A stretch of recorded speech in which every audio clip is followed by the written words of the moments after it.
Muy buenos días tengan todos, amados hermanos. Dios les bendiga. Les invito a que abramos nuestras Biblias en Marcos, capítulo 9. Estaremos leyendo, estudiando, predicando los versículos del 42 a 48. Dice así la palabra del Señor.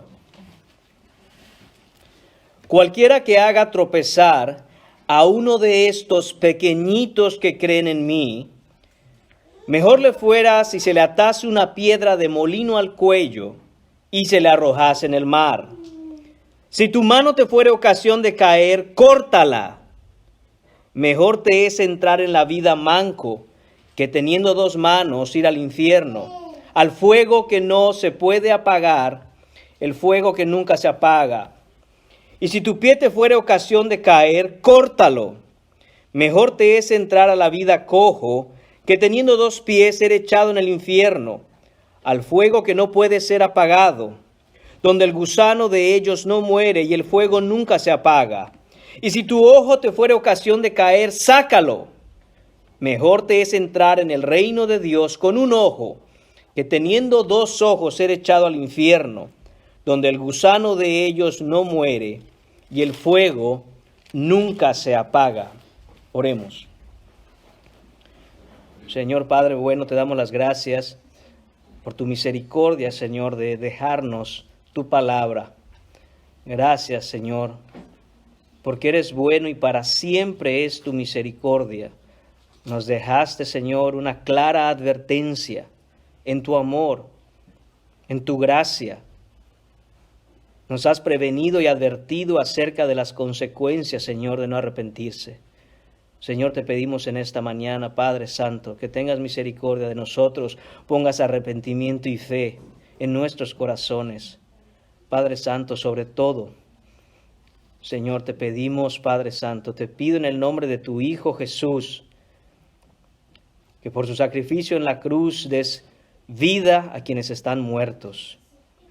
Vivirán estos huesos secos. Tú lo sabes, Señor. En tu nombre y en fe predicaremos tu palabra, Padre. Amén. Pueden sentarse, amados hermanos.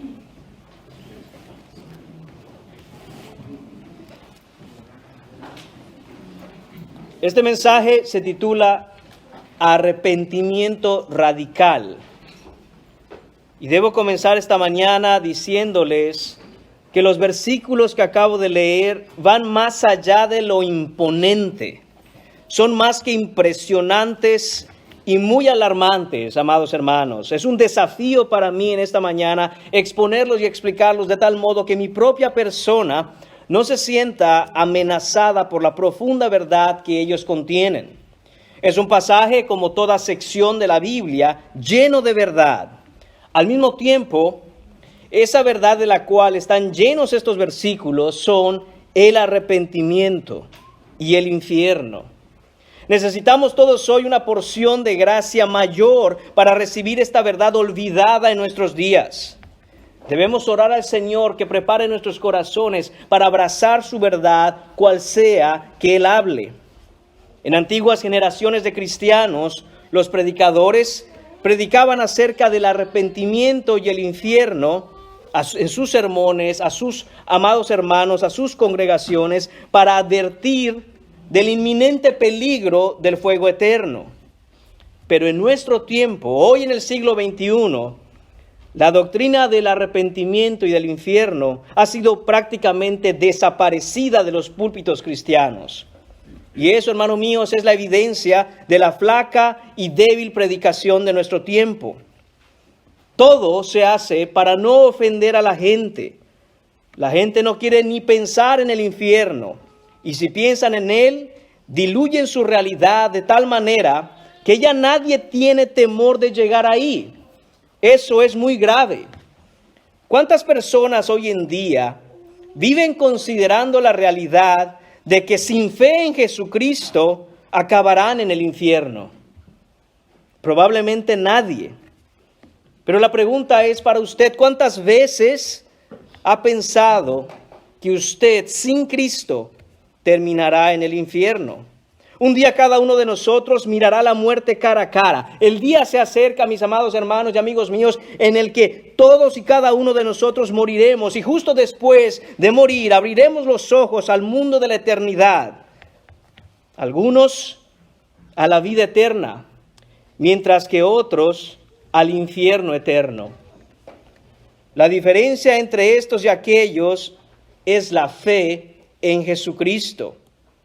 Jesús continúa en este pasaje, mis hermanos, con la enseñanza a sus discípulos. Y ahora, la lección que deben aprender estos estudiantes es una lección radical.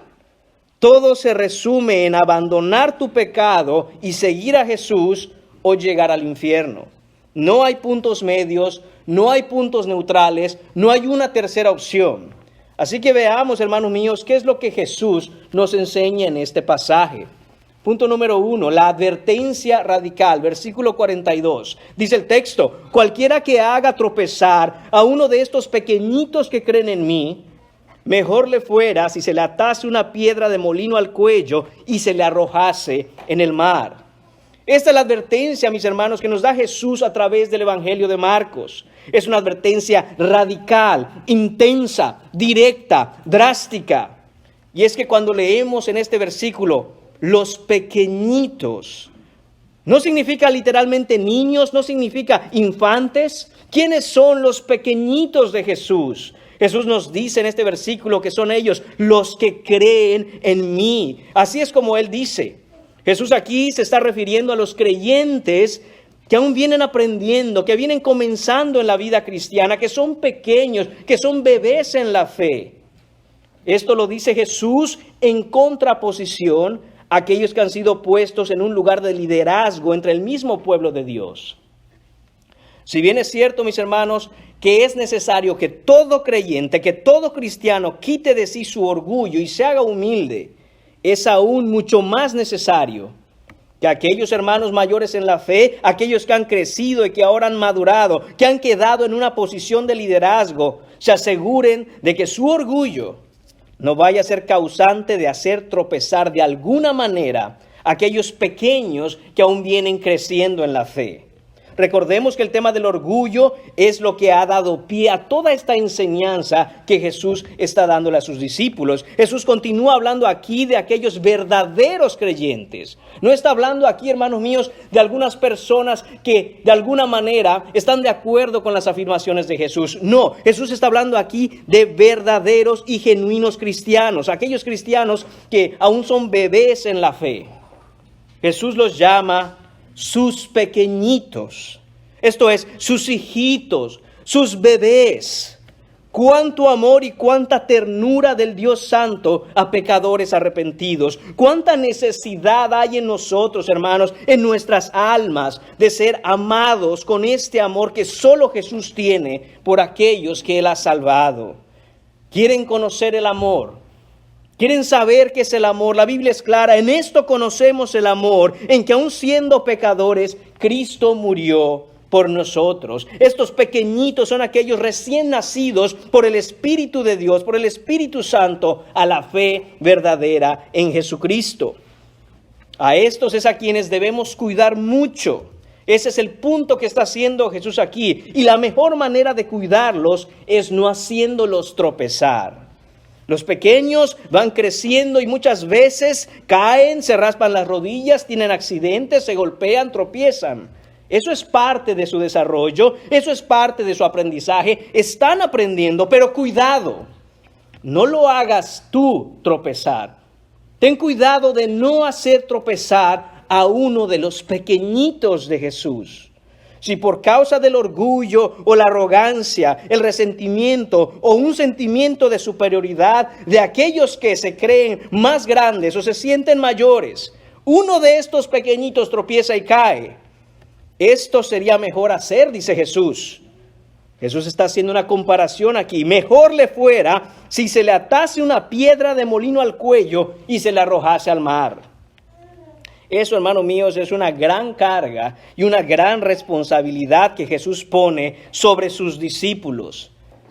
Es una gran carga que pone sobre los hermanos mayores en la fe, sobre los pastores, sobre los maestros de Biblia, sobre los predicadores, sobre los ancianos, sobre los diáconos, sobre los cristianos maduros, sobre todos aquellos a los que Jesús ha elegido para estar de una u otra manera como ejemplo de los más pequeñitos de su pueblo.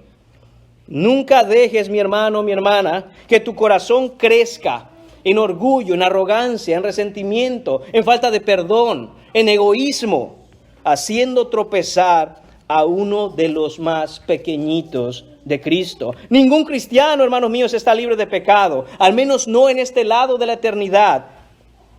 Así que no encontrará ningún pastor, a ningún anciano, a ningún diácono, ningún hermano maduro completamente libre de ningún pecado. Pero aún los más maduros deben ser ejemplo a los pequeñitos de cómo se pelea contra el pecado que aún mora en ellos. Eso, hermanos míos, es una cosa. Pero algo muy diferente es que a causa del orgullo y la soberbia, a causa de un aire de superioridad, los más grandes hagan tropezar a los más pequeños. Aquí Jesús introduce un ejemplo muy gráfico y muy aterrador. Dice, mejor le fuera si se atase una piedra de molino a su cuello y se le arrojase en el mar. Quisiera que piensen en esta escena. En la antigua comunidad judía, que era una sociedad basada prácticamente en la agricultura, uno de los más importantes productos que cultivaban era el grano y el trigo. El grano era colocado en un área circular del suelo, especialmente aplanada para tal fin, y usando un mecanismo simple con troncos y cuerdas, se hacía girar sobre el grano una enorme piedra redonda llamada la piedra de molino. Esta piedra era arrastrada por un animal, por lo general un burro. La piedra que era usada para moler el grano era tan grande, mis hermanos, y tan pesada, que ningún hombre era lo suficientemente fuerte para moverla solo. La única notable excepción en el Antiguo Testamento fue cuando Sansón fue llevado como esclavo y fue puesto con cadenas en lugar de una bestia para darle vueltas a esa piedra de molino en la cárcel. Y así fue como los filisteos hicieron saber a Sansón que para ellos él no era más que un simple burro. Así de pesada era esta piedra, mis hermanos, y Jesús dice, tome una piedra así, amárrala a su cuello y tírese al mar. Y es que otro de los símbolos que utiliza Jesús aquí es el mar. El mar en la cosmovisión judía es símbolo de terror y pavor, es símbolo de miedo. Lo desconocido de las profundidades del océano causaban espanto, horror y pánico. Jesús está usando, hermanos míos, un lenguaje muy duro. Está usando metáforas muy violentas y muy radicales. Pero Él está haciendo esto, no lo olvide, motivado por el grandísimo amor que tiene por sus hijitos, por el grandísimo amor que tiene por sus pequeños. Quizá nos cuesta entender cómo Jesús puede hablar así. Nos cuesta entender cómo, siendo Dios tan bueno, puede tener este lenguaje tan dramático y tan fuerte.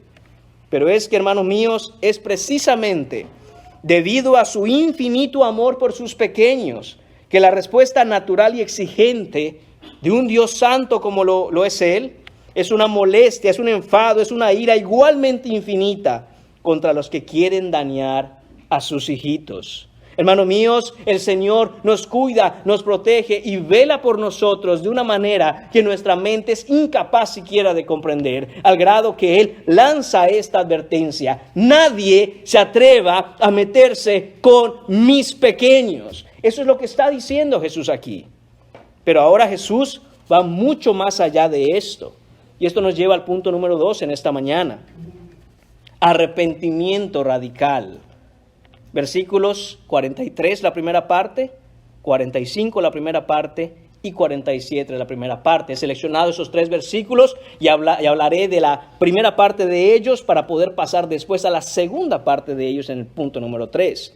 Dice la primera parte del versículo 23, si tu mano te fuere ocasión de caer, córtala. Mejor te es entrar en la vida manco que teniendo 2 manos ir al infierno. Versículo 45, primera parte de él. Y si tu pie te fuere ocasión de caer, córtalo. Mejor te es entrar a la vida cojo que teniendo 2 pies ser echado en el infierno. Y versículo 47, la primera parte de él. Y si tu ojo te fuere ocasión de caer, sácalo. Mejor te es entrar en el reino de Dios con un ojo que teniendo 2 ojos ser echado al infierno. Hermanos míos, si hay alguna verdad que necesita ser enseñada hoy en día, si hay alguna doctrina que es tan necesaria ser enseñada hoy, es precisamente esta, el mensaje del arrepentimiento. Ninguna verdad ha sido más negada, más subestimada, más diluida, más silenciada que esta verdad central del Evangelio, el arrepentimiento y las consecuencias de no arrepentirse, que son el infierno. Jesús habla directamente y de frente acerca de este asunto. Él nos dice que sería mejor morir o ser quitado de la faz de la tierra, sería mejor tener una espantosa muerte antes que ejercer una influencia en otros cristianos pequeños que los conduzcan a pecar y que manche la vida de esos creyentes que van apenas creciendo en la fe, que dañe el alma de sus amados redimidos del Señor. Y dice, si tu mano te es ocasión de caer, córtatela. Es mejor llegar al cielo sin una mano que tener 2 manos y acabar en el infierno. Jesús está usando aquí una de las metáforas más crudas. Es mejor llegar al cielo sin una mano que tener 2, mis hermanos, y acabar en el infierno. Jesús está usando aquí, hermanos míos, algo drástico y radical. Jesús dice, córtate la mano. Es algo dramático, es algo que es duro de escuchar. Jesús está hablando aquí, hermanos míos, de una manera figurada. Él está usando una analogía, un ejemplo, porque quiere que tengamos una idea bien clara en nuestra mente de lo que Él está queriendo dar a entender. En el pueblo judío, a diferencia de la cultura romana y griega, en las que hacían una distinción entre el alma y el cuerpo, ellos consideraban que el cuerpo era naturalmente malo, mientras que el alma era naturalmente buena. No así el pueblo de Dios, que siempre había tenido la clara enseñanza de que el cuerpo es valioso, el cuerpo pertenece al Señor. Ellos habían desarrollado la idea de que era una maldición, dañar el cuerpo de alguna manera, deformarlo, mutilarlo, o nacer ciego, o quedar manco, o quedar cojo por cualquier razón. La preservación del cuerpo entre el pueblo judío era tan importante. Ellos deseaban siempre mantenerla y preservar el cuerpo en su totalidad. Así que Jesús acaba de hacer que a sus discípulos les explote la mente cuando les dice, córtate la mano, córtate el pie, sácate los ojos, pero si eso te hace pecar, es mejor deshacerte de ellos o acabarás en el infierno. La mano representa, hermanos míos, todo aquello que una persona hace. Representa el esfuerzo y la labor que uno pone en las cosas que hace en esta vida. Pero lo que Jesús está diciendo es, si tu mano te es ocasión de caer en pecado, entonces necesitas tratar ese asunto con seriedad, de manera drástica, de forma radical, de modo decisivo. Cortar esa situación desde la raíz, sin importar lo que vayas a perder al hacerlo. Él dice, córtate la mano, lo que significa que es necesaria una amputación radical. Es necesaria una amputación espiritual para deshacerte de ese pecado. Es necesaria una cirugía espiritual. De hecho, hermanos míos, eso es el arrepentimiento. El arrepentimiento es un trasplante de corazón. Arrepentimiento es darle la espalda al pecado de manera radical y decisiva para entonces poder ir al encuentro con Dios. Es imposible ir al encuentro con Dios si no nos cortamos la mano que necesitemos cortarnos para abandonar el pecado. Jesús quiere que miremos esta metáfora para entender que aquello que es ocasión de pecado en nuestra vida tiene que ser tratado como aquel hombre enfermo trata su gangrena o su cáncer. Él sabe que necesita que le hagan una cirugía, sabiendo y entendiendo que perderá una parte de su cuerpo, pero salvará el resto de él. Es necesario, hermano mío, ser radicales y ser decisivos para cortar el cáncer de nuestra vida o moriremos. Porque así como el cáncer o la gangrena o la lepra, el pecado empieza en un área de nuestra vida y si lo dejamos continuará creciendo hasta infectar todo el cuerpo. Por lo cual, hermanos míos, es necesario tomar la decisión extrema de amputarse una mano, de cortársela para poder preservar la vida. Jesús nos está diciendo que todos debemos cercenar, cortar, amputar, mutilar los hábitos pecaminosos en nuestra propia vida. Y debemos hacerlo para no perder nuestra alma en el infierno, para poder permanecer en la vida que Él ofrece. Este es un llamamiento, mis hermanos, Iglesia Bautista Trinidad. Es un llamamiento radical al arrepentimiento. Esta es la advertencia que nos da el Señor de abandonar nuestro pecado de manera completa y decisiva. Jesús quiere que esto penetre en la mente de sus discípulos, pero también quiere el Señor que esto penetre en nuestras mentes y nuestros corazones hoy. Jesús quiere que sus discípulos entiendan que no pueden ser discípulos y al mismo tiempo estar jugando con el pecado.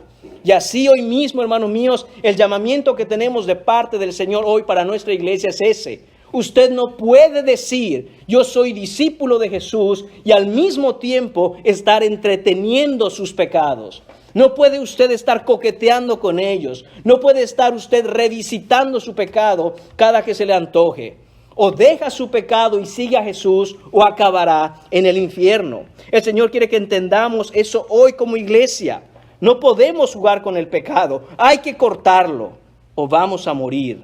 Arrepiéntete, dice el Señor, para que tengas vida. Cualquier área de tu vida en la que el pecado haya puesto sus manos, cualquier área en tu vida que el pecado haya levantado de alguna manera algún tipo de bandera, allá donde haya tomado el pecado su base de operaciones, debe ser atacado, debe ser destruido, debe ser aniquilado con todas las armas del arsenal de Dios, debe ser cortado con la palabra de Dios, que es más cortante que una espada de 2 filos. Hermanos míos, lo que está diciendo el Señor aquí cuando dice córtalo, es que tiene que ser de un tajo. No podemos estar nosotros, hermanos míos, poco a poco intentando a ver si vamos a dejar nuestro pecado, sino que actuemos de manera decisiva y radical para cortarlo de un solo. Dice el texto, mejor te es entrar en la vida. Es por esto que se te advierte acerca del infierno. Es por eso que el Señor le advierte a sus discípulos, dejen su pecado, si es necesario, córtense la mano, pero entren a la vida. Lo que significa que así es como vamos a entrar al reino de los cielos. Nadie verá el reino de los cielos, hermanos míos, si sus manos están abrazando el pecado. Hermanos míos, lo que el Señor nos está diciendo en otras palabras es que es mejor renunciar a lo más valioso y precioso que podamos pensar que tenemos si es que eso está siendo la causa de tu pecado. Córtalo, arrepiéntete, corre a Cristo y serás salvo de la ira venidera. La pregunta para nosotros hoy es, ¿qué cosa es lo que más valoras? Piensa, ¿qué cosa es lo que más valoras en tu vida? ¿Está eso que valoras llevándote por un camino lejos de la fe, lejos del Señor, lejos del Evangelio, lejos de la salvación, lejos de congregar, lejos de orar, lejos de leer tu Biblia, lejos de entregarte al Señor? ¡Córtalo hoy! Hay que cortarlo ya. No hay tiempo que perder. El Señor dice, córtalo de un tajo o acabarás en el infierno. ¿Cuántas veces tuvo que pecar Adán para que toda la raza humana cayera en pecado? Una sola vez es la respuesta correcta. ¿Y tú? ¿Hasta cuándo seguirás en ese pecado, pensando que puedes huir de la ira venidera, pensando que puedes burlarte de Dios, pensando que escaparás del juicio, pensando que un día encontrarás la manera de hacer a Dios un tonto? Un solo pecado te hace merecedor del castigo eterno. Si tu mano te es ocasión de caer una vez, esa sola y única vez es suficiente para hacerte merecedor de ser sumergido en el lago de fuego y azufre por la eternidad. Y en el día de hoy, hermanos míos, nos preguntamos, ¿cómo puede ser eso cierto? ¿Cómo es esto posible? ¿Acaso Dios no es un Dios de amor? Por supuesto que es un Dios de amor, hermanos míos, pero la respuesta a la falta de entendimiento de esta realidad es que estamos tan acostumbrados al pecado desde que nacemos. El pecado es parte de nuestra naturaleza. El pecado está tan en nosotros que no nos damos cuenta de lo horrible que es. Un pez en medio del océano no es capaz de distinguir la diferencia entre mojado, húmedo y seco. Todo lo que ha conocido es estar sumergido en el agua. Así también la naturaleza humana caída es incapaz de distinguir la monstruosa rebelión que es un pecado, porque desde su concepción el hombre ha estado infectado hasta los tuétanos con el cáncer de la iniquidad. El pecado es un perverso acto de traición contra el Dios soberano del universo. El pecado es una horrorosa declaración de lealtad a la rebelión encabezada por Satanás en contra del Dios Santo, creador de los cielos y la tierra. Por lo cual, un pecado es suficiente para condenar tu alma a la eternidad del infierno. Así de infinita es la santidad de Dios. Así de profunda y trascendente es la absoluta santidad de Dios, el cual responde de manera natural contra un pecado, con el castigo infinito llamado infierno. Ese pecado que te hace caer es suficiente para que la paga que recibas al final de tu vida sea la muerte eterna. Si rompes uno de los mandamientos de Dios, es igual que los hayas roto todos. De nuevo nos preguntamos, ¿pero cómo es esto posible? ¿Por romper un pecado? Hermanos, la ley moral de Dios expresada en 10 mandamientos es la unidad inseparable e indisoluble del carácter mismo de nuestro Dios y se levanta sobre el universo como el fundamento de la verdad. Hermanos, el universo completo es sostenido por la palabra de Dios. Romper un solo mandamiento es como golpear el vidrio de una ventana con un martillo. Sin importar dónde pegues el golpe, terminarás rompiendo toda la ventana. Así un solo pecado, romper uno solo de estos mandamientos, es equivalente a cerrar nuestra mano en contra del Dios del universo y querer darle un puñetazo en la cara. Por eso, hermanos míos, la paga del pecado es muerte. Por nuestras rebeldías, la condenación eterna por ese acto de rebeldía contra el Rey de Reyes y Señor de Señores se paga con el infierno. Les pregunto, amados hermanos, en esta mañana, ¿qué debe hacerse con un hombre que golpea a su prójimo? ¿O qué debe hacerse con un hombre que ataca a un buen oficial de policía? ¿Qué debe hacerse con un hombre que golpea al alcalde de una ciudad? ¿O qué castigo dará la ley a aquel que golpea en la cara a un gobernador de un estado? O peor aún, ¿qué castigo es justo para un hombre que se acerca al presidente de un país y lo escupe en la cara? Hermanos, mientras más alto sea el grado de autoridad de la persona que es atacada, la misma acción de ataque contra él requiere un castigo mayor. Y les pregunto también, ¿cómo debería castigarse aquel que repite esto una y otra vez? ¿Estamos entendiendo el punto aquí? La respuesta correcta, hermanos míos, es que debería dársele todo el peso de la ley. Entonces, hermanos, ¿qué se ha de hacer? ¿Cuál es el castigo que debe recibir quien se pasa toda la vida ofendiendo al infinito santo Dios eterno? ¿Qué es lo que se debería hacer con él? ¿Qué es lo justo hacer con él? Hermano mío, la respuesta es el infierno por la eternidad. Eso es lo justo. El infierno, hermanos míos, no es otra cosa sino un acto de justicia perfecta. El infierno es la justicia perfecta del Dios justo y perfecto. ¿Cómo sería vivir, hermanos? Piensen en esto. ¿Cómo sería vivir en un país donde no existiera la injusticia? Que no existiera ningún tipo de injusticia. Sería perfecto, ¿no es cierto? En donde no hubiera corrupción, en donde no hubiera robo, en donde todo fuera perfecta justicia. Así, hermanos míos, el infierno es necesario y debemos saber que es real. Y si en verdad creemos lo que la Biblia dice acerca del Dios justo y perfecto, Él traerá el reino perfecto de justicia un día. Es por eso, hermanos míos, que no puede no existir un infierno. Porque entonces, ¿dónde estaría la justicia de Dios? En el día de hoy existen muchas herejías que enseñan que el infierno no existe. Hermanos, no es lo que la Biblia declara. Y aún las personas que afirman eso y que enseñan eso, tienen necesariamente que torcer la Escritura. Tienen necesariamente que hacer a Jesús un mentiroso para decir que el infierno no existe. Si creemos en el cielo y nuestra esperanza es habitar con Cristo Jesús un día, pero negamos la existencia real de un infierno real, es lo mismo que decir que cuando Jesús habló del reino nos dijo la verdad, pero que cuando nos previno acerca del infierno Él estaba mintiendo. Blasfemia. Jesús no es ningún mentiroso. Y tanto es verdad que en Él tenemos vida eterna, como que sin Él llegaremos al infierno eterno. De hecho, en el Nuevo Testamento se hace referencia al infierno 12 veces. 11 de esas veces de boca directa de Jesucristo.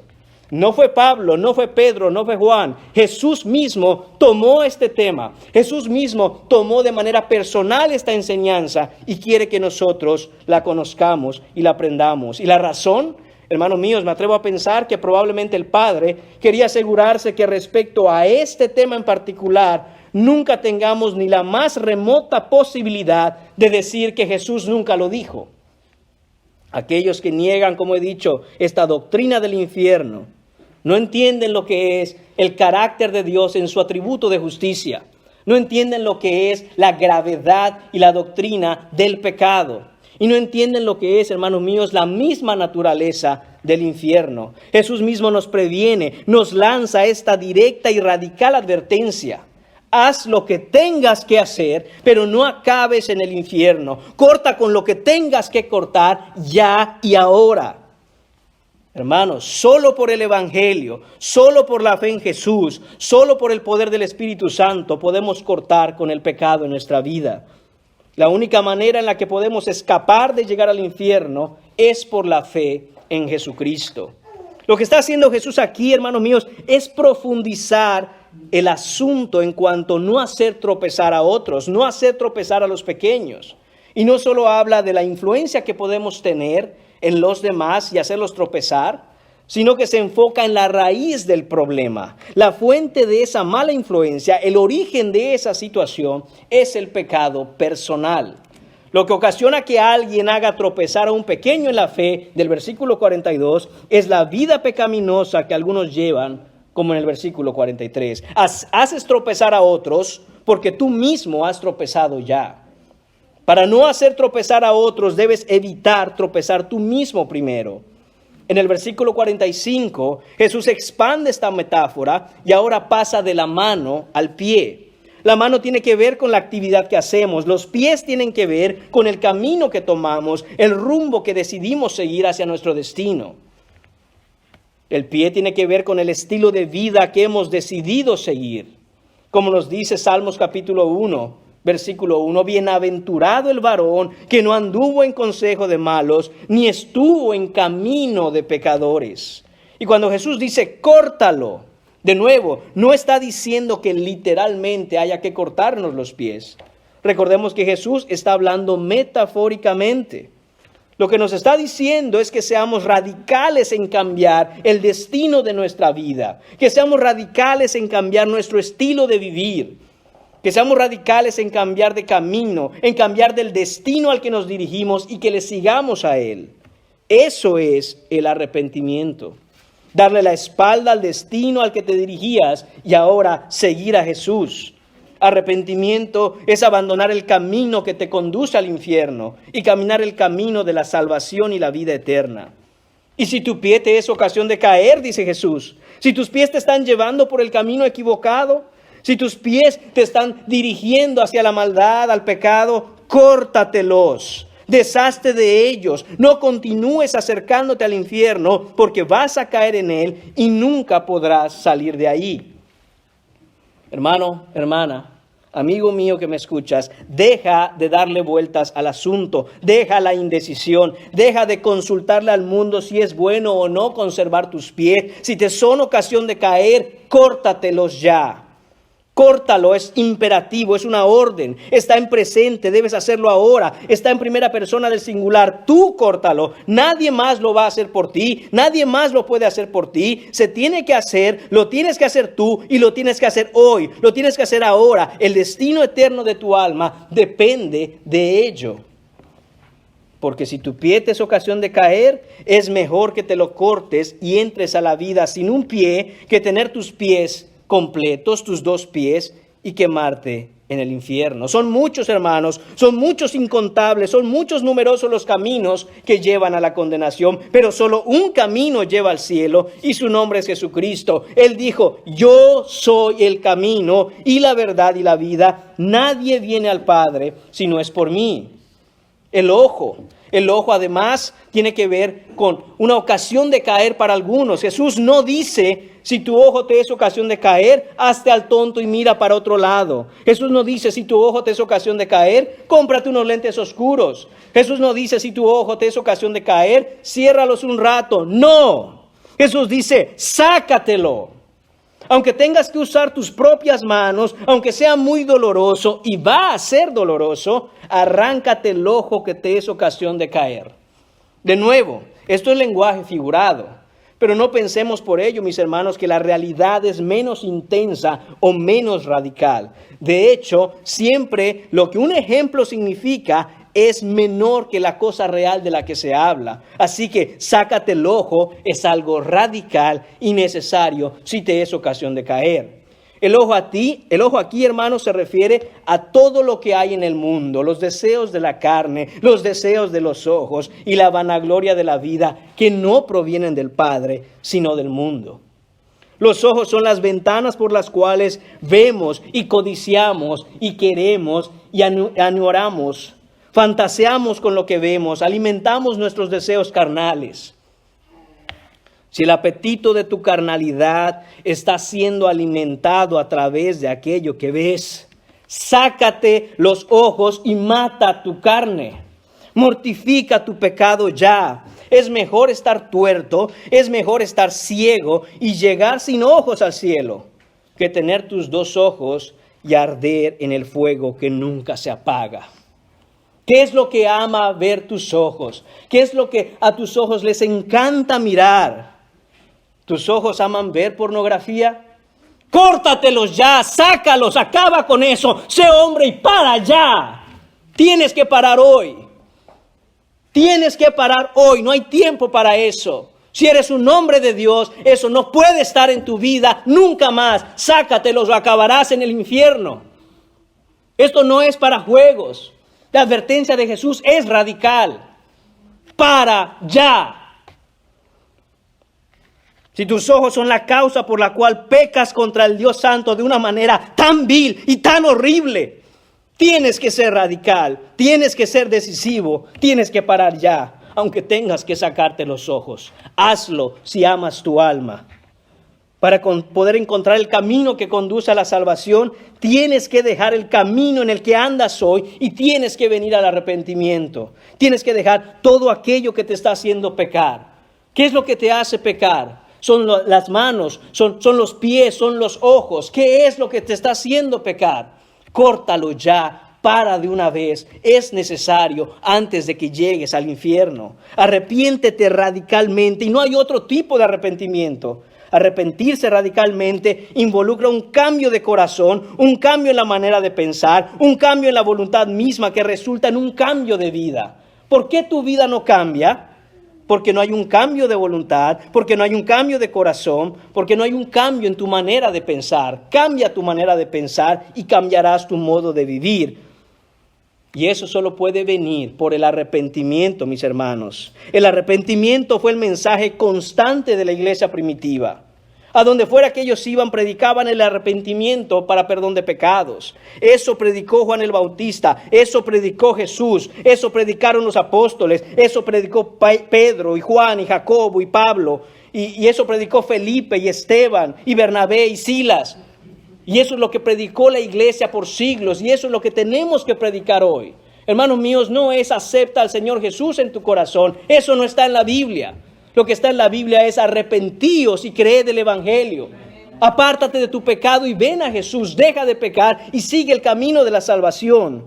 Y te llamo hoy, mi hermano, mi hermana, mi amigo, mi amiga, te llamo hoy a cortarte la mano, te llamo hoy a cortarte el pie, te llamo hoy a sacarte los ojos, te llamo hoy a deshacerte y abandonar el pecado en tu vida para que no acabes en el infierno y vengas a Cristo en arrepentimiento y fe. Si todavía no tienes fe en Cristo, esto es lo que el Señor dice hoy. Arrepiéntete y ven a mí. Hoy es el día de la salvación, no mañana. Hoy es el día de la salvación. Hermanos míos, qué poderosa es la sangre del Señor Jesucristo, que donde abundó el pecado, sobreabundó la gracia. Qué poderosa es la cruz de Cristo, que cuando los pecadores se arrepienten y vienen a sus pies confesando sus pecados a Dios, Dios los toma esos pecados, Dios los quita y los pone tan lejos como el este está del oeste y los echa al fondo del mar y no los recuerda más. Y todo por la muerte sacrificial de su Hijo perfecto, el Señor Jesucristo. Él se hizo pecado por nosotros en la cruz y todo aquel que en Él pone su confianza no será defraudado. Todo aquel que en Él cree no acaba en el infierno, sino que entra en la vida eterna. Te llamo hoy, delante de Dios y de parte de Dios, a que abandones tu vida de pecado y vengas a Jesucristo en arrepentimiento y fe. No esperes más, hoy es el día. ¿Qué pasa con aquellos que deciden escuchar el llamado al arrepentimiento y rechazarlo? Punto número 3, el castigo radical. Estaré leyendo y exponiendo la segunda parte del versículo 43, el versículo 44, la segunda parte del versículo 45, el versículo 46 y el 48, que básicamente, hermanos míos, es Jesús haciendo un énfasis en el mismo punto. Dice el texto que el que no se arrepiente llegará al infierno. Versículo 43, segunda parte. Al fuego que no puede ser apagado. 44, donde el gusano de ellos no muere y el fuego nunca se apaga. 45, al infierno, al fuego que no puede ser apagado, donde el gusano de ellos no muere y el fuego nunca se apaga. Versículo 48, al infierno, donde el gusano de ellos no muere y el fuego nunca se apaga. ¿Notaron eso? Jesús dijo 3 veces exactamente la misma cosa. Jesús repite 3 veces lo mismo, lo que para el judío significa algo enfático, enérgico, sumamente importante. Por eso es que el único atributo que hay en la Biblia, que el Señor en la inspiración de la Escritura repite 3 veces, es este: Santo, Santo, Santo. Y esto es lo que dice Jesús ahora con respecto a faltarle, a ofender, a amar el pecado antes que amar al Dios que es santo, santo, santo. Estas son una de las palabras más impactantes que alguna vez salieron de la boca de nuestro Señor Jesucristo. El mensaje es claro, mis hermanos. Es mejor cortarse una mano, es mejor cortarse un pie, es mejor sacarse un ojo que terminar en el infierno. Estar manco, quedar cojo, estar tuerto es mucho mejor que llegar al infierno. En otras palabras, haz lo que sea que tengas que hacer, pierde lo que sea que tengas que perder, pero no acabes en el infierno. Pero ¿qué es, hermanos míos, el infierno? ¿Qué es realmente el infierno? ¿De dónde viene esta idea? Hermanos, todo hombre en todo lugar, de toda generación, de todo país, de toda nación, de todo continente, debe arrepentirse o acabará en el infierno. Todos los que están aquí, hermanos míos, y todos los que están escuchando este mensaje, deben arrepentirse, creer el Evangelio o acabarán en el infierno. Esa advertencia no puede ser más personal, más importante y más radical. Si has pecado alguna vez, o si has hecho pecar a alguien alguna vez, dice el Señor, irás al infierno por la eternidad, a menos que te arrepientas. Todos los caminos que llevan al infierno son caminos de un solo sentido, mis hermanos. Es decir, no hay vuelta atrás, no hay escapatoria y no hay manera de salir para aquellos que llegan ahí. En el infierno no vas a encontrar ningún letrero que diga salida, porque no existe una salida. Las puertas del infierno están cerradas desde afuera y nadie es capaz siquiera de poder abrirlas. El infierno es un lugar de tormento sin fin, es eterno, y las almas de los que ahí lleguen agonizarán en dolor por una eternidad sin ningún solo momento de alivio. No hay segundas oportunidades para creer el Evangelio en el infierno, mis hermanos. Es aquí, es hoy, es en vida que uno debe creer y tener fe en Jesucristo. Todo el infierno, hermanos, es horrible. Hasta el Evangelio es terrible para aquellos que están en el infierno, porque para ellos el Evangelio no son buenas noticias, son malas noticias. Pagarán a causa de no haberse arrepentido. El infierno está lleno de corazones endurecidos y no hay ni siquiera un corazón dispuesto para el Señor. No hay manera de escapar de ahí nunca. Pero la pregunta sigue en el aire, hermanos. ¿De dónde viene esta idea? ¿De dónde está Jesús hablando así? ¿Qué es esto del infierno? La Biblia nos enseña, mis hermanos, que en el Antiguo Testamento, Acaz tenía 20 años cuando comenzó a reinar. Y reinó 16 años en Jerusalén, pero no hizo lo recto ante los ojos del Señor como su padre David lo había hecho, sino que anduvo en los caminos de los reyes de Israel. También hizo imágenes fundidas para los Baales. Además, quemó incienso en el valle de Ben Hinnom e hizo pasar a sus hijos por el fuego, conforme a las abominaciones de las naciones que el Señor había arrojado de delante de los israelitas. Segunda de Crónicas 28, del 1 al 3. Acaz, hermanos míos, llevó al pueblo de Dios a querer lo que quiere el mundo, adorar como adora el mundo, hacerse dioses como se los hace el mundo, y empezaron a adorar a dioses falsos e ídolos mudos. Y lo que leemos que pasó en ese tiempo, mis hermanos, es inimaginable. Nos parecería imposible que alguien llegara a tener una conciencia tan cauterizada, tan perversa, como para hacer el tipo de aberraciones que se hacían ahí.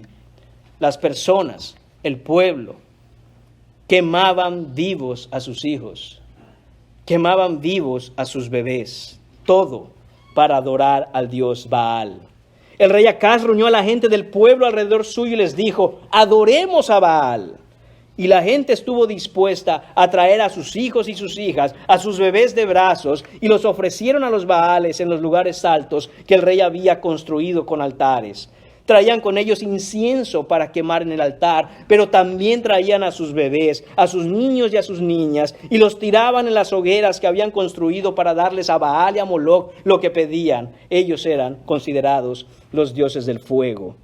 Lo que ellos hacían, mis hermanos, lo hacían a cambio de promesas de protección, de seguridad, de prosperidad, de cuidado y de conveniencia. Y hermanos míos, no estamos lejos de esto hoy en nuestros días. En este lugar, que se llamaba el Valle de Ben Hinnom, hacían todo este tipo de ceremonias y hacían todo este tipo de aberraciones.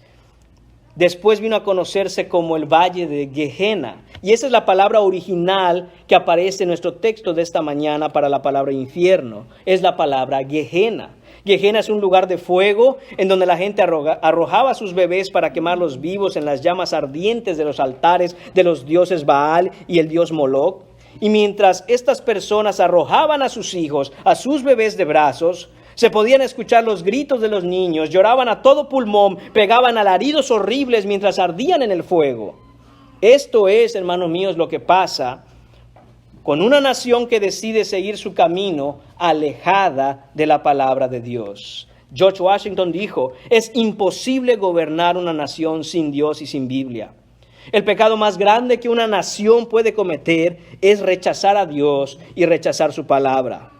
Al poner un pie fuera de lo que Dios manda, mis hermanos, uno empieza a andar por un camino por el cual llegará un punto en el que se verán las atrocidades más inimaginables. La Biblia nos enseña en Proverbios capítulo 1 que el principio de la sabiduría es el temor de Jehová. Los necios desprecian la sabiduría y la enseñanza. Y sin temor de Dios, lo único que queda es caer en una espiral de necedad y de maldad, hasta que en un país vas a ver las locuras y perversidades más bajas, más crudas, bestialidades, destrucción, una verdadera cultura de muerte. Así es como una nación pasa de ser una nación de Dios a la nación de Satanás. Hermanos míos, el asesinato más atroz que se comete es probablemente el asesinato contra el más indefenso de todos los seres humanos. Aquellos bebés que no se pueden defender, aquellos pequeñitos que son asesinados por quienes deberían ser cuidados. Imagínense qué abominación es asesinar a un bebé a manos propias de sus padres. Ellos los arrojaron a las llamas del fuego, a los altares de Baal, y ardían vivos, y todo por promesas de un mejor futuro y todo por promesas de conveniencia. El pueblo de Dios tenía un templo para adorar a Dios y ahora habían quitado a Dios de ahí y habían metido a sus falsos dioses, a sus ídolos. Habían empezado a vivir de rodillas, no delante de Dios de rodillas, sino de rodillas delante de Satanás. No quedaba ningún tipo de temor de Dios en sus corazones. Habían convertido a Gehenna en el lugar del sacrificio de sus propios hijos e hijas. Habían convertido este lugar en una gigantesca hoguera con fuego que no se apagaba, en el cual sufrían una horrorosa muerte lenta entre las llamas del fuego. Este lugar es un lugar real, mis hermanos. Estaba al sur de Jerusalén. Un lugar real donde murieron bebés quemados, bebés reales, con fuego real, donde había muerte real, con agonía y sufrimiento real y con perversidad real. Los gritos, el llanto y los gemidos de los bebés podían escucharse salir de entre las brasas ardientes, y para mitigar el sonido de estos horribles gritos de los niños, cuando se revolvían en los sufrimientos del fuego, en estas ceremonias paganas tocaban un redoble de tambores tan alto que entonces las personas y los padres no tenían que escuchar el grito de sus propios hijos en el fuego.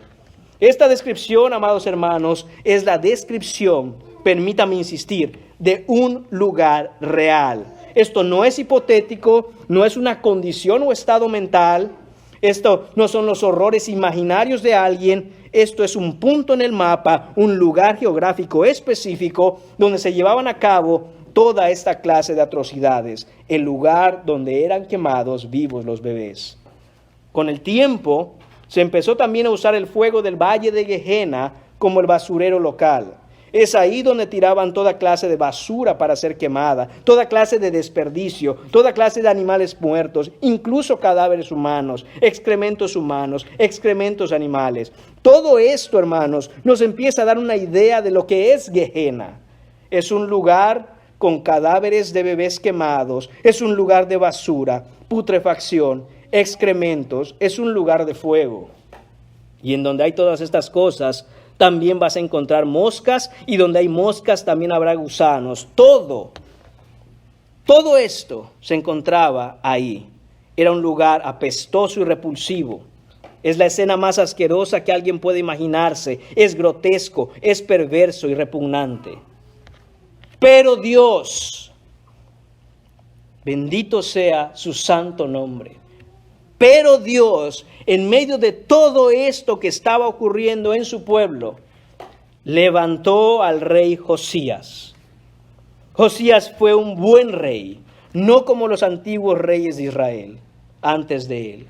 Y cuando apareció en la historia humana como rey del pueblo de Dios, puso orden en el reino. Josías hizo lo que también Jesús haría cuando él entró al templo en Jerusalén. Entró al templo a limpiarlo. Y Josías fue exactamente lo que hizo. Limpió la nación de Israel de sus idolatrías. Josías destruyó todos los falsos ídolos. Josías detuvo a los sacerdotes paganos. Destruyó los lugares altos dedicados a Baal. Quemó toda clase de estatuas, imágenes. Todo lo que tenía que ver con la idolatría, Josías la quemó. Todo eso que quemó Josías, incluidos los sacerdotes que servían como profetas de Baal, fueron echados al mismo fuego de Gehenna donde eran echados los bebés. Josías quiso que el pueblo entendiera que ellos no podían permitir, aceptar y seguir en la condición en la que estaban. No podían continuar en la basura de la adoración a los Baales, y Josías lo quemó absolutamente todo. El reinado de Josías marcó un nuevo día en la casa de Dios. Un nuevo comienzo. Y hermanos míos, cuánta falta nos hace que el Señor levante muchos Josías en nuestra generación. Y es que no podemos quedarnos sentados esperando a ver cuándo Dios manda un Josías. Quizá el Señor le está pidiendo a usted que en el espíritu del temor del Señor y amor a Él, se levante usted como un Josías. El valle de Gehenna y toda la perversión, la crueldad, la inmoralidad y vileza de todo lo que quemó el rey Josías ahí para limpiar la nación, se convirtió en un perpetuo recordatorio de lo que hace Dios con la iniquidad humana.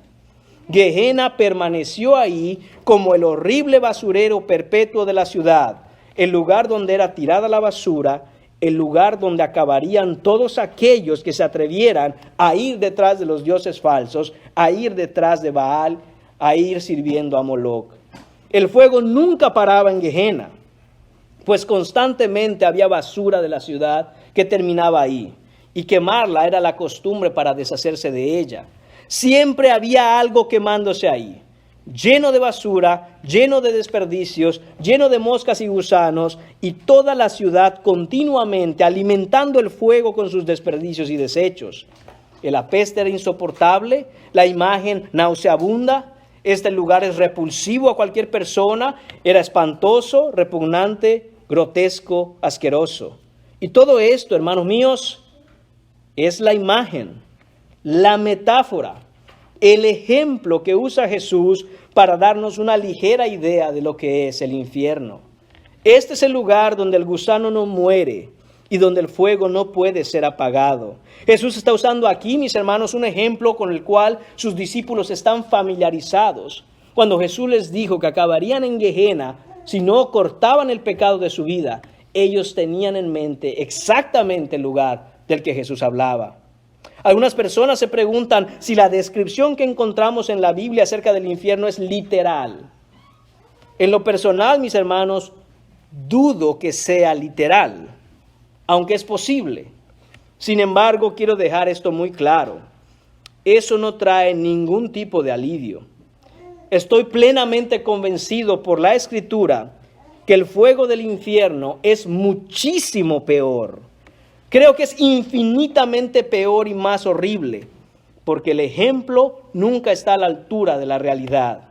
La realidad del infierno es tan indescriptible, tan horrible, que Jesús usa la palabra Gehenna, lo más horrible en lo que un judío podía pensar en su tiempo, y lo usa para comunicar la realidad de la existencia de este lugar, así como lo terrible que le fuera a una persona llegar ahí. El valle de Gehenna, mis hermanos, es a Jerusalén lo mismo que el infierno es al universo que Dios creó. El infierno es el Gehenna de Jerusalén, pero exponencialmente e infinitamente peor. Jesús está diciendo que el infierno, hermanos míos, es un lugar real en donde las personas son echadas para quemarse conscientemente en el fuego. Un lugar donde ellos nunca encontrarán alivio. Ahí estarán sufriendo el tormento de la condenación, en el fuego de la justa ira de Dios para siempre, por la eternidad. Hermanos míos, Dios es real. Hermanos míos, el infierno es tormento real. La imagen número 1 y más utilizada para describir el infierno en el Nuevo Testamento es el fuego. El horno de fuego, Mateo 13. Fuego eterno, Mateo 25. Hervor de fuego que ha de devorar a los adversarios, Hebreos 10. El castigo del fuego eterno, Judas 7. El lago de fuego y azufre, Apocalipsis 20. Además, Mateo 8:12 nos dice, allí será el lloro y el crujir de dientes. Apocalipsis 20:10 nos dice que ahí quienes no se arrepienten serán atormentados día y noche por los siglos de los siglos. Jesús dijo en Mateo 7:19 que todo árbol que no da buen fruto es cortado y echado en el fuego. Jesús dijo en ese mismo capítulo en Mateo, en los versículos 40 y 42, lo leo, de manera que como se arranca la cizaña y se quema en el fuego, así será el fin de este siglo. Enviará el Hijo del Hombre a sus ángeles y recogerán de su reino, atención, a todos los que causan tropiezo y a los que hacen iniquidad. ¿No es lo mismo que el Señor está diciendo en Marcos? Cuidado de hacer tropezar a un pequeño y cuidado con el pecado personal en su vida. Todos los que causan tropiezo y los que hacen iniquidad los echarán en el horno de fuego. Jesús habló mucho más directamente, mis hermanos, acerca del infierno que del cielo. Jesús fue quien habló del infierno mucho más que cualquier otra persona en la Biblia. Debemos entender que Jesús trata el tema del infierno como un lugar real, con gente real y con fuego real. Pero ¿qué es lo peor del infierno, mis hermanos? ¿Qué es lo peor del infierno? El terror más grande que hay en el infierno, mucha atención, no es simplemente que una vez que se llega ahí no hay escapatoria. Hermanos míos, la clave está en entender la naturaleza misma de lo que es el infierno. El terror más grande que hay en el infierno es que cuando alguien llega ahí, es encerrado para siempre con el Señor Jesucristo, de quien estará recibiendo toda su justa y santa ira. Dios es fuego consumidor. Hebreos 12:29. Muchas personas, quizá la mayoría, sacan su idea del infierno de la Divina Comedia de Dante Alighieri. Lo sepan o no, conozcan la Divina Comedia o no, la hayan leído o no, conozcan a su autor o no, la realidad, hermanos míos, es que es la idea que ha inundado la mente colectiva del mundo. Pero hermanos, eso no es la Biblia. Eso no es la Biblia. Muchas personas, aún cristianas, a menudo dicen que el infierno es la separación eterna de Dios. Eso, mis hermanos, simplemente no es verdad. Aquellos que llegan al infierno desearían con todas sus fuerzas estar separados de Dios. Eso es lo que han querido todas sus vidas después de todo. Pero no podrán escapar de la presencia del Cordero con toda su ira. Esto, mis hermanos, es algo que, como dije, comúnmente se dice, y entiendo que pudieran tomarlo de segunda de Tesalonicenses 1:9, donde dice Pablo que estos serán excluidos de la presencia del Señor. Pero al mismo tiempo debemos recordar que toda la evidencia de los versículos que hablan acerca de este tema, como Apocalipsis 14:10, se refieren al infierno de esta manera: serán atormentados con fuego y azufre delante de los ángeles, los santos ángeles, y en presencia del Cordero. Entonces, ¿qué es lo que en realidad enseña la Biblia con respecto a esto? Estos versículos, hermanos míos, se reconcilian entendiendo y reconociendo que el infierno consiste en ser excluido de las bienaventuranzas de Dios, específicamente de la gracia común que el Señor pone en cada ser humano, sea creyente o no. En ese día, toda la gracia de Dios y toda bienaventuranza del Señor serán retiradas de la persona que llegue ahí, y la persona será como realmente es. Cuando usted mira a un no creyente hacer un acto bondadoso, un acto amoroso, hasta un acto de justicia, esa persona piensa que él la hace. No, él la hace, hermanos míos. Es Dios, porque ¿qué dice la Escritura?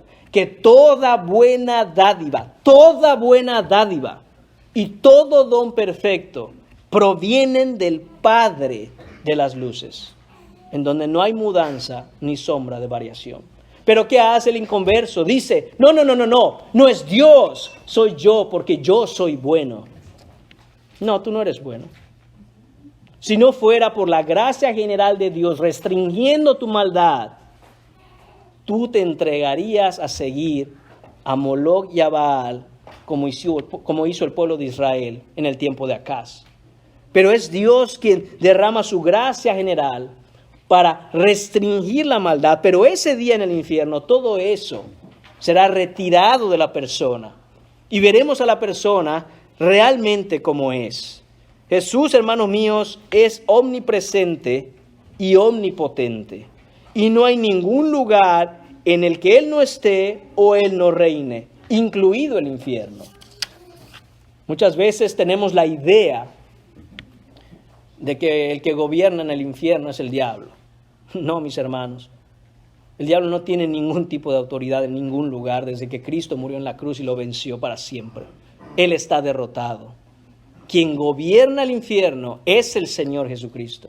Él está ahí, y Él está en toda su ira contra el pecador no arrepentido. Hebreos 10:30 dice, mía es la venganza, yo daré el pago, dice el Señor. Y Hebreos 10:31 dice, horrenda cosa es caer en manos del Dios vivo. Todos aquellos que caen al infierno caen en las manos del Dios vivo, y caen en sus manos para recibir el justo pago por sus pecados. Todos los que caen en el infierno, mis hermanos, están delante de la presencia del Cordero. El Cordero que ese día no es otra cosa sino un león listo para devorar a sus adversarios. El león de la tribu de Judá, el Señor Jesucristo, quien les infligirá justicia y venganza, y lo hará por los siglos de los siglos. El pecador no arrepentido no tiene otra opción sino la de enfrentar la presencia del Cordero. Esta palabra utilizada aquí, mis hermanos, para presencia, tiene una preposición en griego que es pros, P-R-O-S, pros, y significa estar cara a cara. Los pecadores no arrepentidos, mis hermanos, tendrán que enfrentar a Jesucristo en su justa ira de frente. Ya no hay oportunidad para esconderse. Ya no hay oportunidad para otro día. Ya no hay oportunidad para decir es que estoy cansado. Ya no hay oportunidad para dar excusas. Tienen que enfrentar cara a cara a Jesús en toda su santa ira. Hermanos míos, este es el Dios de la Biblia. Tenemos un Dios santo a quien debemos temer piadosamente. Jesús dijo en Mateo 10:28, no temáis a los que matan el cuerpo, mas el alma no pueden matar. Teman más bien a aquel que puede destruir el alma y el cuerpo en el infierno. Esto quiere decir, no pueden temerle a nadie, pero tienen que temer a Dios. Cuando la Biblia nos dice que por la fe en Jesús, mis hermanos, que por el Evangelio somos salvos en Cristo, estas deben ser las mayores y más buenas noticias que jamás has escuchado. Porque por el Evangelio, por la fe en Jesús somos salvos. Y si tú eres cristiano, Cristo te salvó. Te pregunto, cristiano, hermano mío, hermana mía, ¿de qué te salvó Dios? Cuando veniste a creer el Evangelio y dices, ahora yo soy salvo, te pregunto, ¿de qué te salvó Dios? ¿De qué te salvó? En última instancia, mis hermanos, Dios nos salvó de Dios. Su infinita gracia inmerecida nos salvó de su infinita ira merecida. Es horrible, mis hermanos, escuchar el Evangelio, dejarlo pasar, rechazarlo y acabar en el infierno. Pero quizá el camino más triste por el cual una persona llega ahí, y con esto voy a terminar, es el camino en el que a pesar de las múltiples advertencias, la persona las ignora. Lo más triste es que muchos terminarán ahí, a pesar de haber escuchado el Evangelio una y otra vez, a pesar de que se les ha dicho que se arrepientan, a pesar de que se les ha dicho que solo por la fe en Jesucristo pueden ser salvos, a pesar de que el destino de su alma está en juego, a pesar de que todos los avisos que se le han dado y todos los avisos que Dios ha mandado a su vida, no quieren arrepentirse y venir a Él. Miren cómo son las cosas. Cuando una persona empieza a pasar por algún tipo de problema, cuando una persona empieza a estar en un momento en su vida en donde necesita a Dios, ahí se acuerda que hay un Dios en los cielos. Y hasta le implora y hasta le clama. Y Dios en su amor y misericordia, porque Él es bueno, no porque tú seas bueno, no porque yo sea bueno, sino porque Él es bueno y fiel, no aparta su oído de nuestras plegarias y aún contesta. Pero cuando sales de ese problema, te das la vuelta y cuando el Señor te dice, ven a mí, no, gracias, cuando yo tengo un problema, te echo una llamada, no te preocupes. Hermanos míos, les ruego de nuevo, delante de Dios y de parte de Dios, que no sigan rechazando el Evangelio, que no continúen su vida sin arrepentirse. Hagas lo que hagas, vivas como vivas, acaba de una vez por todas con la indecisión de venir a Cristo y no te pierdas, no mueras sin Cristo, corre a Jesús en arrepentimiento y fe, córtate la mano, córtate los pies, sácate los ojos, haz lo que sea que tengas que hacer, pero no acabes en el infierno. Jesús extiende sus manos para salvarte hoy. Toma la mano de Jesús y sé salvo de la ira venidera hoy. La única opción que tienes es arrepentirte de tus pecados y poner tu fe en Jesucristo. No sigas jugando con el pecado, no sigas coqueteando con el pecado, no dejes que la voz del pecado enamore tu oído y corre a Cristo. Para con el pecado en tu vida.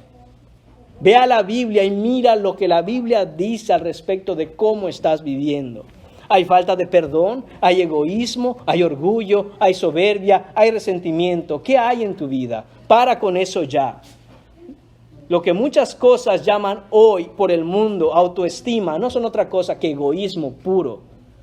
Lo que muchas cosas el mundo llama hoy amor libre, no es otra cosa que abominación. Lo que muchos allá en el mundo llaman vivir juntos en unión libre, Dios lo llama fornicación. Para ya. Primera de Corintios capítulo 6 dice, los fornicarios no verán el reino de los cielos. No lo verán. No puede ser más directa la Biblia.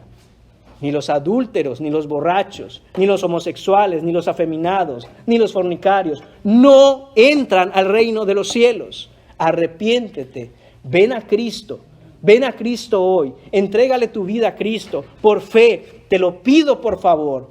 Este texto, este versículo donde nos habla de las consecuencias de no venir a Cristo son reales y son drásticas. ¿Es eso o el infierno? Tu destino lo decides hoy. Oremos. Señor Padre Santo, te damos las gracias.